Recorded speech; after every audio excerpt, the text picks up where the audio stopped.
sintieron la inquietud de traducir la escritura o la Biblia hebrea al griego. Esta traducción de los 70 va a ser la que después tome San Jerónimo para hacer su traducción al latín de la Vulgata. Que esta Biblia traducida del hebreo al griego va a tener 7 libros más en griego que en hebreo. ¿Por qué?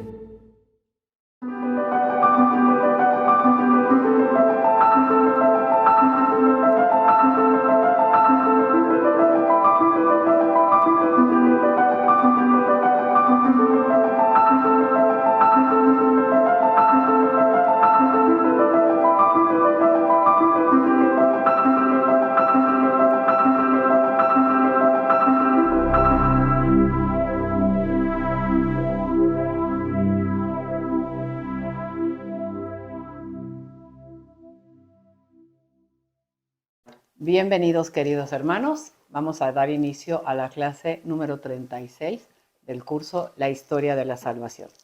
En el nombre del Padre, y del Hijo, y del Espíritu Santo. Amén. Padre nuestro que estás en el cielo, santificado sea tu nombre. Venga a nosotros tu reino. Hágase tu voluntad en la tierra como en el cielo. Danos hoy nuestro pan de cada día. Perdona nuestras ofensas como también nosotros perdonamos a los que nos ofenden. No nos dejes caer en la tentación y líbranos del mal. Dios te salve María, llena eres de gracia, el Señor es contigo. Bendita eres entre todas las mujeres y bendito es el fruto de tu vientre Jesús. Santa María, Madre de Dios, ruega por nosotros pecadores, ahora y en la hora de nuestra muerte. Amén. Gloria al Padre, al Hijo y al Espíritu Santo, como era en un principio, ahora y siempre, por los siglos de los siglos. Oh Espíritu Santo, don de Dios y fuerza de lo alto, fuente de agua brotante de vida eterna, desciende y mora en nuestros corazones. Haznos verdaderos adoradores del Padre, condúcenos a la plenitud de la verdad y transfórmanos en testigos de Jesús, para llevar su nombre hasta los confines de la tierra. Amén. Pues mis queridos hermanos, seguimos estudiando la etapa número 10 de la historia de la salvación, la última en la que estamos viendo cómo Dios fue revelando su presencia, cómo Él va cumpliendo aquella palabra que le dijo a Moisés, cuando Moisés le dijo en el Éxodo 3, si voy con los israelitas y me preguntan cómo te llamas, ¿qué les voy a decir? Y Dios les dijo, diles que yo soy el que soy. Y que en aquella mentalidad semita, yo soy el que soy, quiere decir el Dios que siempre está contigo. Entonces, en esta etapa número 10, cuando están sufriendo la dominación helenista, dijimos que había como 3 momentos. Un primer momento cuando gobernaron los griegos de Macedonia, y después a la muerte de Alejandro Magno se sucedieron 2 periodos de la historia dentro de la etapa número 10. Uno que es el gobierno de los griegos ptolomeos y otro que es el gobierno de los griegos de Siria, que se llaman los griegos seleucidas.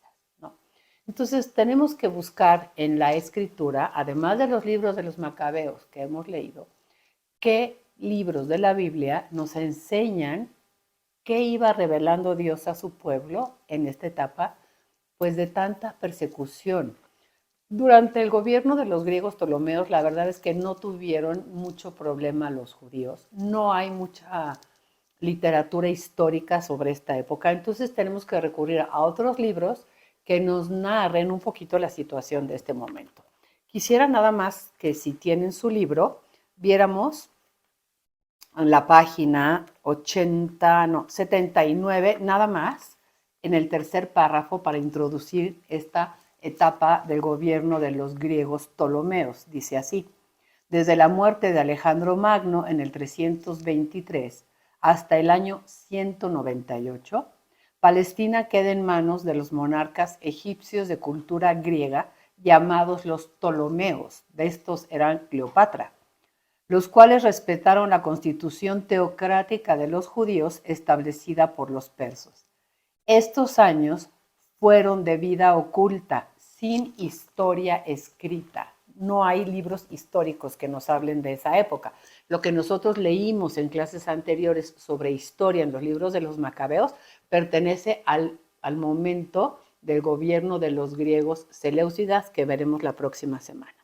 Por este momento vamos a ver qué fue lo que pasó en el tiempo de los Ptolomeos. Dijimos que vamos del año 323 al año 198. ¿Qué sucedió en estos años? Un acontecimiento muy importante. La traducción de la Biblia, es las escrituras judías que había en ese momento, estaban escritas en hebreo. Ahora hay una inquietud de algún grupo de judíos por traducirla al griego. ¿Por qué sucede esto? Estamos en el año 250 a.C. más o menos, y muchos judíos han salido a vivir fuera de Palestina. Y hay una colonia judía muy importante en Alejandría, en Egipto. Y pensemos que estos judíos que salen de Palestina llevan su Biblia, bueno, vamos a decirle Biblia, pero ellos no le llamaban Biblia, le llamaban sus escrituras. Llevan sus escrituras, su Biblia en hebreo a Alejandría. Nacen las siguientes generaciones, pero esas generaciones se desarrollan en un medio cultural grecorromano y el idioma general del imperio en aquella época era el griego. Entonces las nuevas generaciones probablemente no entenderían también el hebreo y entonces sintieron la inquietud de traducir la escritura o la Biblia hebrea al griego. ¿Cuándo sucedió eso? Más o menos en el año 250 a.C. A esta traducción se le da el nombre de la traducción de los 70, o a lo mejor ustedes la conocen como la Septuaginta. Esta traducción de los 70 va a ser la que después tome San Jerónimo para hacer su traducción al latín de la Vulgata. Entonces, vean, esto es algo sumamente importante. Pero, ¿qué va a pasar? Que esta Biblia traducida del hebreo al griego va a tener 7 libros más en griego que en hebreo. ¿Por qué? Porque los judíos de Alejandría tienen una convicción. Aunque nosotros no estemos en Tierra Santa, Dios sigue hablándonos. Y entonces, libros que fueron escritos directamente en griego y no en hebreo, fueron incluidos en el canon de los libros sagrados del judaísmo alejandrino, vamos a decir así. Y a ese canon se le llama canon alejandrino y tiene 46 libros para lo que nosotros llamamos Antiguo Testamento. Esa versión griega no fue aceptada por los judíos que seguían en Palestina, porque para ellos era como impensable que Dios hablara, por así decirlo, en griego. Y nada más aceptaron los libros que habían sido escritos originalmente en hebreo. Entonces quedaron como 2 cánones para los judíos de aquella época. El canon alejandrino o canon largo, que tiene 46 libros para el Antiguo Testamento, que es el que utilizamos nosotros cristianos católicos. Y otro que es el canon breve o palestinense, que nada más tiene los libros que originalmente fueron escritos en hebreo. Y ese canon corto o palestinense es el que utilizan nuestros hermanos judíos y también nuestros hermanos cristianos separados de la Iglesia Católica. Pero es un momento muy importante. Vayan viendo cómo el judaísmo poco a poquito va a ir viendo o va a ir recibiendo estas luces de parte de Dios de no me circunscriban a un territorio, ya se los enseñó cuando se fueron al exilio y cómo en el exilio siguió hablándoles, cómo ahora no pueden limitar a Dios pues a que hable solamente a hombres de un idioma, sino que el Señor se comunica con cualquier hombre en cualquier lugar que esa persona esté.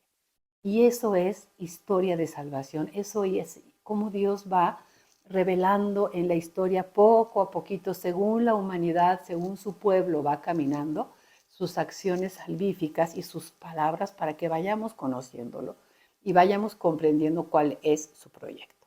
Bueno, una vez que hablamos de esta traducción de los 70, quisiera leer con ustedes algunos libros. Vamos a ver el libro de Esther primero. Busquen, por favor, su libro de Esther. En mi Biblia de Jerusalén, edición 2019, está en la página 629. ¿Qué es el libro de Esther? Es un libro que nos enseña que los judíos eran vistos como gente extraña. Era un pueblo que era como criticado por su manera de vivir. Y acuérdense cómo ellos tenían esta forma singular de vida que no vivían los otros pueblos y que era lo que los tenía que distinguir, ¿no? Cómo Dios les había pedido poco a poquito, ustedes siempre váyanse separando sin demeritar a los demás pueblos, pero quiero que ustedes sean separados, que sean distintos para que yo pueda manifestarme a otros pueblos a través de ustedes. Entonces, en el libro de Esther vamos a ver cómo ellos eran criticados por aquella forma de vivir.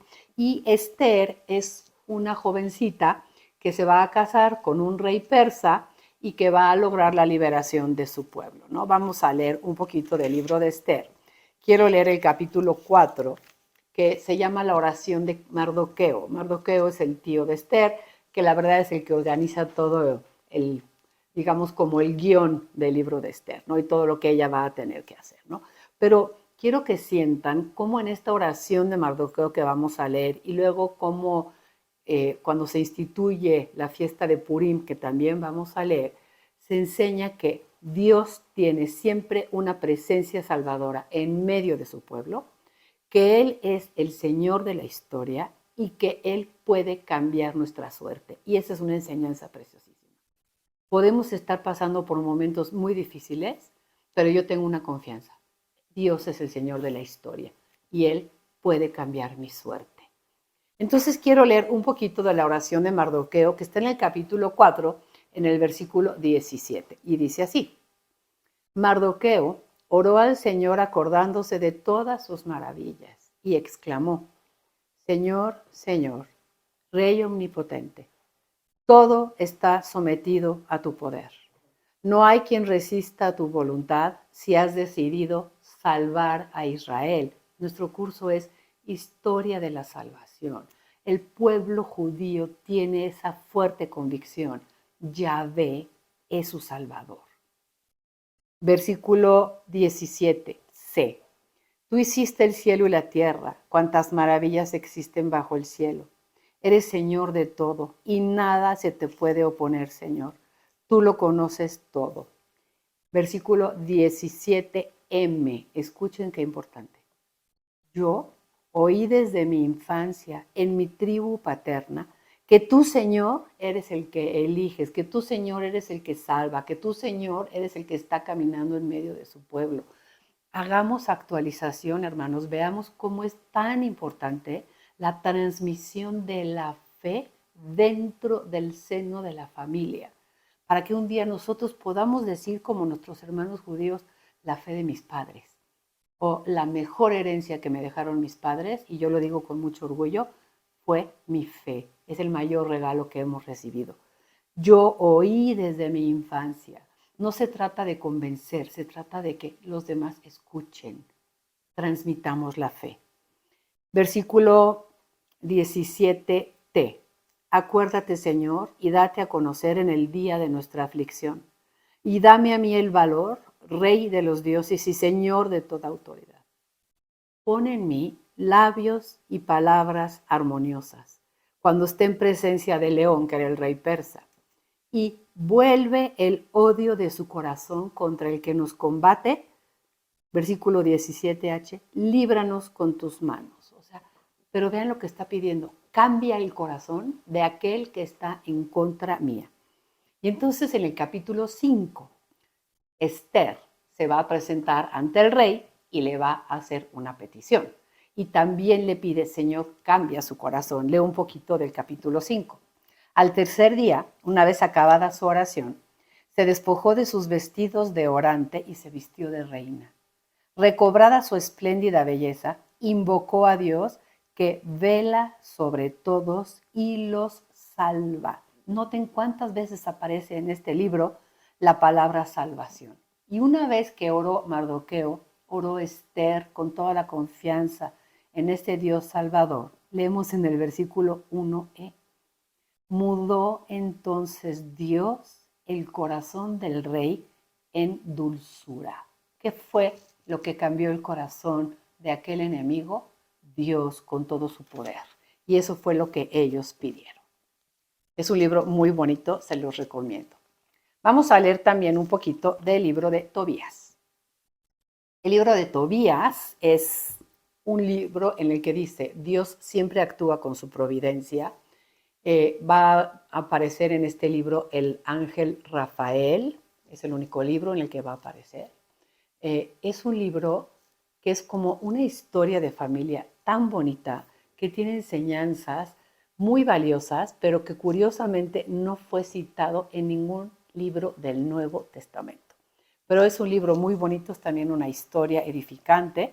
Vamos a ver cómo los actos de generosidad nos enseña el libro, siempre vuelve a nosotros y habla, como les decía, de la providencia de Dios y un tema bien importante, el deber de hacer limosna. O sea, fíjense cómo estamos ya hacia el año 200 antes de Cristo y el judaísmo no ha perdido ese concepto. El deber de hacer limosna. Limosna, lo habíamos comentado alguna vez, no es darle a otro lo que me sobra, así como un acto de caridad para ayudarle nada más. No. Para el judaísmo, la limosna es un deber que le impele, porque es un acto de justicia. ¿Y por qué lo ven así? Porque para ellos Dios es el dueño de toda la tierra. Todo el tiempo tienen esta noción, Dios nos dio la tierra y pensemos que Dios quiere que todos sus hijos se beneficien de esa tierra que Él ha dado. Entonces, darle al otro de lo que yo tengo es un acto de justicia, es algo que Dios me pide. Y en este libro, el protagonista, que es Tobit, es un hombre justo y habla mucho de que él hace limosnas, de que él enterraba a los muertos, etc. Y tiene un capítulo precioso que es el capítulo 4, en el que él, como los grandes patriarcas de la antigüedad, como fue Jacob, como fue Moisés, antes de morir, hace como unas recomendaciones a su hijo y es como un testamento espiritual. Pero en este testamento espiritual de Tobit que vamos a leer ahorita, encontramos nosotros la fe judía de este momento de la historia. ¿Qué es lo que hay que transmitir a las siguientes generaciones? Voy a leer el capítulo 4 a partir del versículo 3. Dice, llamó pues Tobit a su hijo que se presentó ante él. Y Tobit le dijo, cuando yo muera, me darás una digna sepultura. Honra a tu madre y no le des un disgusto en todos los días de su vida. Haz lo que le agrade y no le causes tristeza por ningún motivo. Versículo 5. Acuérdate, hijo del Señor, todos los días. Acuérdate. ¿Cuántas veces leímos en la Torah, recuerda Israel? Hay que estar recordando constantemente al Señor. Recuerda al Señor todos los días y no peques ni transgredas sus mandatos. Practica la justicia todos los días de tu vida y no te comportes de manera injusta. Pues si te portas según verdad, tendrás éxito en todas tus cosas, como todos los que practican la justicia. Haz limosna con tus bienes, pero al hacerlo no recuerdes las rencillas. No vuelvas la cara ante ningún pobre y Dios no apartará de ti su cara. Regula tu limosna según la abundancia de tus bienes. Si tienes poco, da conforme a ese poco, pero nunca temas dar limosna, porque así te atesoras una buena reserva para el día de la necesidad. Porque la limosna libra de la muerte e impide caer en las tinieblas. Fíjense cómo ven la limosna. Don valioso es la limosna para cuantos la practican en presencia del Altísimo. Guárdate, hijo, de toda impureza y sobre todo, toma una mujer del linaje de tus padres. ¿Por qué esta insistencia del judaísmo? Para no perder su identidad. Estamos en un momento de hostilidad que va a empezar en contra del judaísmo. Entonces, como que tenían mucha preocupación por guardar su identidad. Dice, versículo 13, ama a tus parientes. No tengas con tus parientes ni con los hijos y las hijas de tus paisanos corazón soberbio, en orden a tomar para ti mujer de entre ellos, porque la soberbia acarrea la ruina y prolija inquietud, y la ociosidad, bajeza y extrema penuria, porque la ociosidad es madre de la indigencia. No retengas el salario de los que trabajan para ti, dáselo al momento. Si sirves a Dios, serás recompensado. Pon cuidado, hijo, en todas tus acciones y muéstrate educado en toda tu conducta. No hagas a nadie lo que no quieres que te hagan a ti. Jesús superará esa regla y dirá, más bien hazle a otro lo que quieres que te hagan a ti. No bebas vino hasta emborracharte y no hagas de la embriaguez tu compañera. Comparte tu pan con el hambriento y tu ropa con el desnudo. Haz limosna de todo cuanto te sobra y no recuerdes las rencillas cuando hagas limosna. Versículo 18. Busca el consejo de los prudentes y no desprecies ningún aviso saludable. Bendice al Señor en toda circunstancia. Pídele que te ayude a caminar con rectitud y que lleguen a buen fin todos tus planes y proyectos. Pues no todos los pueblos tienen consejo. Es el Señor quien da todos los bienes. Versículo 21. No debes preocuparte, hijo, porque seamos pobres. Muchos bienes posees si temes a Dios, huyes de todo pecado y haces lo que es bueno ante el Señor tu Dios. Una bellísima oración. Y después les quiero leer nada más en el capítulo 12, donde aparece el ángel Rafael. En el capítulo 12, en el versículo 14, el compañero de viaje de Tobías le revela quién es él y le dice: también ahora me ha enviado Dios para curarte a ti y a tu nuera Sara. Yo soy Rafael, uno de los 7 ángeles que están siempre presentes y tienen entrada a la gloria del Señor. Voy a leer la nota de la Biblia de Jerusalén para entender este versículo. La nota del capítulo 12, versículo 15 dice así: los libros sagrados no conocen más que 3 nombres de ángeles: Gabriel en el libro de Daniel y en Lucas, Miguel en el libro de Daniel y Judas, y Rafael aquí y en el capítulo 3. Los libros apócrifos completan la lista de los 7, dejándose llevar de la fantasía. Encontramos un eco de Tobías en los 7 ángeles que van a aparecer en el Apocalipsis. Pero el judaísmo pensaba que delante de la presencia de Dios había 7 ángeles, ¿no? Rafael dice, yo soy uno de esos. Por eso quise leerles un poco del libro de Tobías. ¿Qué otro libro podemos ver? Importantísimo, el libro de Daniel. El libro de Daniel empieza a revelar un lenguaje que nosotros no conocemos mucho y que debemos estudiar. Algún día tendremos también, si Dios quiere, el curso del Apocalipsis. El lenguaje apocalíptico. Y el lenguaje apocalíptico narra también cómo la fidelidad a las tradiciones de su pueblo, cómo la fidelidad a la alianza con Dios, hace incluso que reyes paganos se conviertan, ¿no? O como que el muy fuerte testimonio de un judío perseguido hace que hasta los reyes se conviertan. Nos interesa leer sobre todo el capítulo 7 y el capítulo 12. En el capítulo 7 hay una visión que se llama la visión del Hijo del Hombre y está a partir del versículo 9. Lo voy a leer porque este título, Hijo del Hombre, fue un título que Jesús se dio a sí mismo, sobre todo en la segunda parte de su ministerio público, para ir revelando poco a poquito quién era Él. Y dice así, voy a leer a partir del versículo 9. Es una visión. Mientras yo seguía mirando, se prepararon unos tronos y un anciano se sentó. Sus vestidos eran blancos como la nieve, sus cabellos como lana pura, es decir, todo en él era blanco. El lenguaje apocalíptico, el blanco quiere decir eternidad, victoria, pureza, separado de todo lo manchado, ¿no? Entonces fíjense cómo esta lectura de un anciano de cabellos blancos a lo mejor nos puede llevar a ver a Dios como un viejecito, pero no, es un lenguaje apocalíptico que nos habla de alguien de toda la experiencia del mundo que se sienta en el trono, que tiene la pureza, que es victorioso, que es eterno, y se sentó en un trono que tiene llamas de fuego y las ruedas de fuego ardiente. Eso habla de la movilidad de Dios. Su trono es movible, tiene ruedas. Fluía un río de fuego que emanaba delante de él. Miles y miles le servían. El autor se imagina a Dios en su trono celestial como los reyes de la antigüedad, acompañado de una corte. El tribunal se sentó y se abrieron los libros. Versículo 13.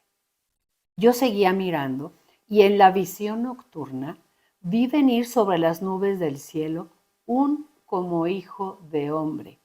Las últimas traducciones de la Biblia de Jerusalén dicen alguien parecido al ser humano, pero si ustedes van a la nota del capítulo 7, versículo 13, dice que el arameo Bar Nasá y el hebreo Ben Adam a la letra significa hijo de hombre, por lo cual el padre Carrillo siempre nos decía la traducción correcta, incluso en las ediciones anteriores de la Biblia de Jerusalén así estaba, es un como hijo de hombre.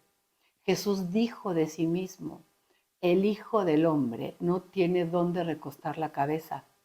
O veréis el cielo abierto y al Hijo del Hombre venir sobre las nubes del cielo hablando sobre sí mismo. ¿A qué se refería Jesús a esta visión? La voy a retomar. Yo seguía mirando y en la visión nocturna vi venir sobre las nubes del cielo un como hijo de hombre que se dirigió hacia aquel anciano y fue presentado ante él. ¿Y qué pasó? Le dieron. ¿Quién le dio? Siempre que en la Biblia está el verbo en voz pasiva, hay un sujeto escondido detrás de la acción, siempre es Dios. Entonces, si yo leo, le dieron poder, quiere decir Dios le dio. ¿Y qué le dio Dios? Poder, honor y reino. Y todos los pueblos, naciones y lenguas le servían. Su poder es eterno y nunca pasará, y su reino no será destruido jamás. El libro de Daniel es escrito ya, vamos a entrar la próxima semana también, en la tercera época, la época de los griegos seleucidas. No todavía en tanta persecución, como vamos a leer en otros textos, pero sí ya en un momento de persecución. Entonces, lo que está diciendo es, no importa nada de lo que nos esté pasando. Dios sigue sentado en su trono, seguimos siendo su pueblo. Y veo un como hijo de hombre que va a recibir todo el reino y todo el poder y todo el honor. Y luego, si se van ustedes al versículo 27, dice así, y la soberanía, el poder y la grandeza de todos los reinos del mundo serán entregados al pueblo de los santos del Altísimo. Ese reino eterno que va a traer el Hijo del Hombre va a ser como ejercido en la tierra a través del Mesías, que es el Hijo del Hombre, para los judíos, un reino en el que el pueblo de los santos del Altísimo, o sea, el pueblo judío, va como a dominar sobre todos los demás pueblos finalmente. Ese es el Hijo del Hombre. Y luego en el capítulo 12 hay un texto muy importante en el versículo 2, que empieza la revelación de la vida futura hasta este momento de la historia. El judaísmo no sabía que había otra vida. Lo hemos hablado otras veces. Si tú te morías, ibas al lugar de los muertos, independientemente de si eras bueno, malo, rico, pobre, hombre, mujer, incluso ser humano o animal. Todo lo que muere va al lugar de los muertos, que en hebreo es el Sheol, en griego es el Hades. Y en este momento, dice Dios, llega el momento de hablar ya de la vida de ultratumba. Y dice el versículo 2. Muchos de los que descansan en el polvo de la tierra se despertarán, unos para la vida eterna, otros para vergüenza y horror eterno. ¿Qué quiere decir? Hay otra vida y en esa otra vida una doble probable retribución. Gloria para unos en la vida eterna, otros vergüenza y horror eternos. Y ahí viene la revelación, año 165, de la resurrección futura y de la doble probable retribución que espera a unos y a otros. Con eso vamos a terminar esta clase número 36 y la próxima semana seguiremos leyendo libros que nos muestran todavía la gran persecución de Israel, pero cómo también Israel empieza a recibir aquella influencia del helenismo y cómo empieza a desarrollar el pensamiento que nosotros llamamos sapiencial o de los sabios. Les agradezco mucho su presencia Nos vemos la semana entrante, si Dios quiere, y alabado sea Jesucristo. Te invitamos a visitar nuestra tienda virtual de Magdala.